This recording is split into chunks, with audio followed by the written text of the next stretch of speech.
This is the all-new Audi A3 sedan, and as a designer we are really proud of the result because we've been putting a lot of work into that car. And let me begin with the front end of the car, because we see the front as the face, and therefore it's really important to give the car character and to give it personality, so to say.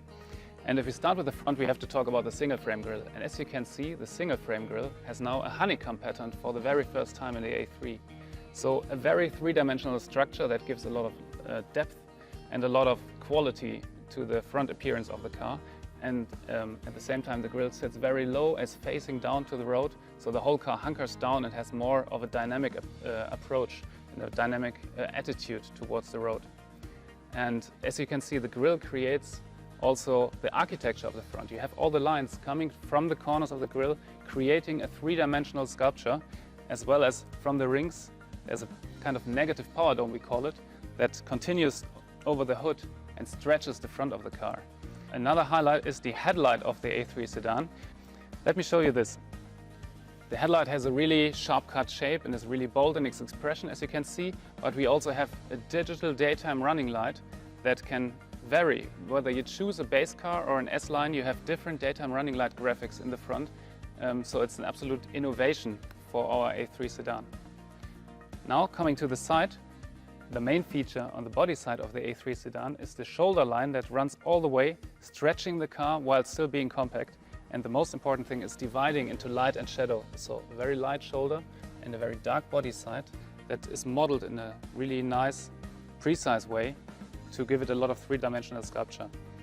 Furthermore, you have the rocker that extends towards the rear of the car, runs into the rear bumper, bringing a lot of wedge and dynamic into the side. As a designer, we would normally always pull the wheels out as much as possible to give the car a really proper stance. We have done that in a way, but instead we have pushed the body side in as much as possible. So we have a lot of three-dimensional movement going on here, creating a sculpture that pronounces quattro in a very new way. Then we have a really shallow cabin with a sloping coupe-like roofline that is also very compact sitting on the car, it's pushing the car forward. So all in all, a body side with a really sporty, dynamic appearance. The rear spoiler creates a better aerodynamic drag efficiency, while my personal highlight of the rear are the lights. Vertical stripes on the outside and the horizontal stripe on the inside create a really nicely crafted element. And together with the rear diffuser, they emphasize the width of the car. All in all, these elements make for a really sporty and fresh looking sedan.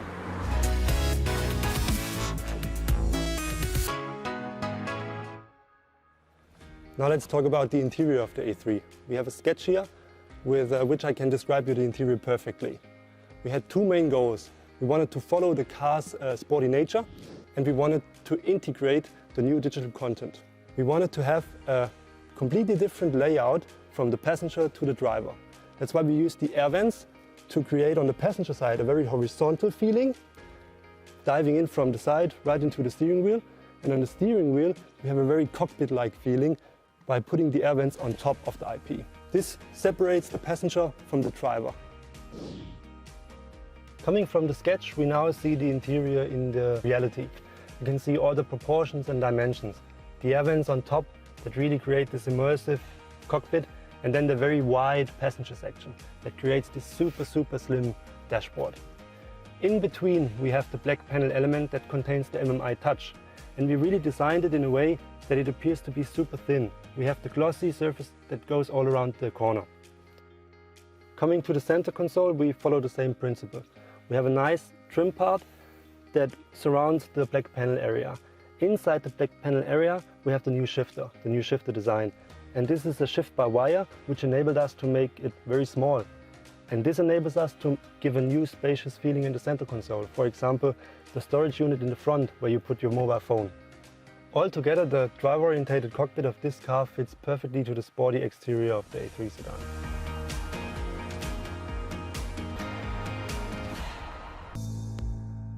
Okay, I'm here with the new Lexus IS. Let's take a closer look. The exterior design immediately draws attention, but there's function to the form as well.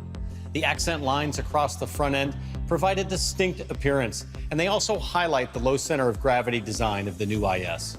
Look at the front end, and you'll notice the hood is lower, which also accents the wider wheel well arches to accommodate the larger wheels.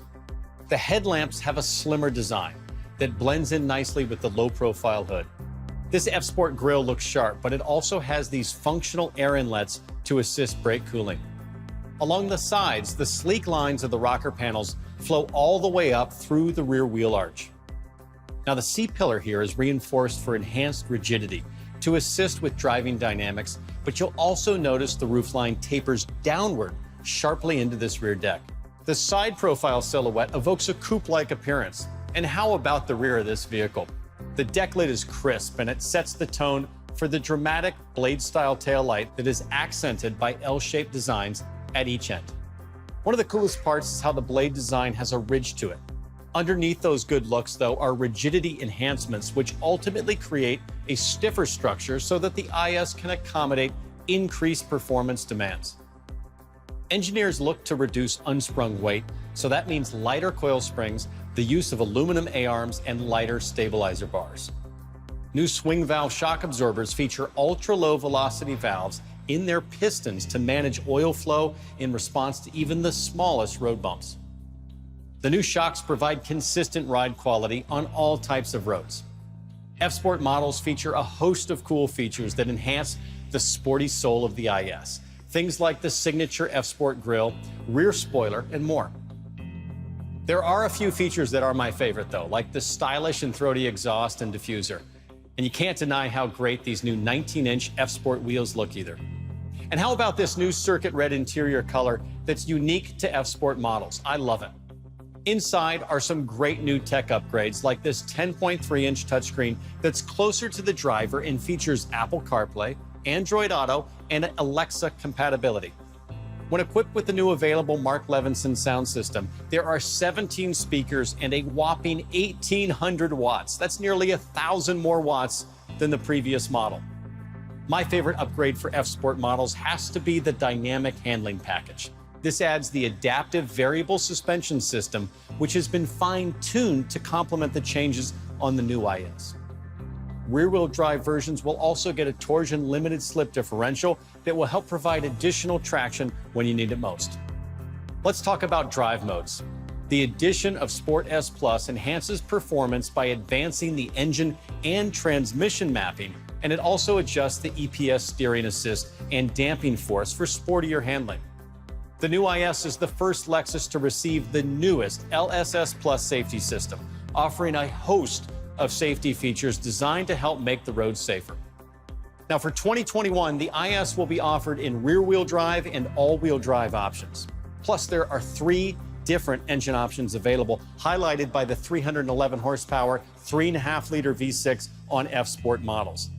The new IS, it's just loaded with new performance upgrades that make this sports sedan tough to beat.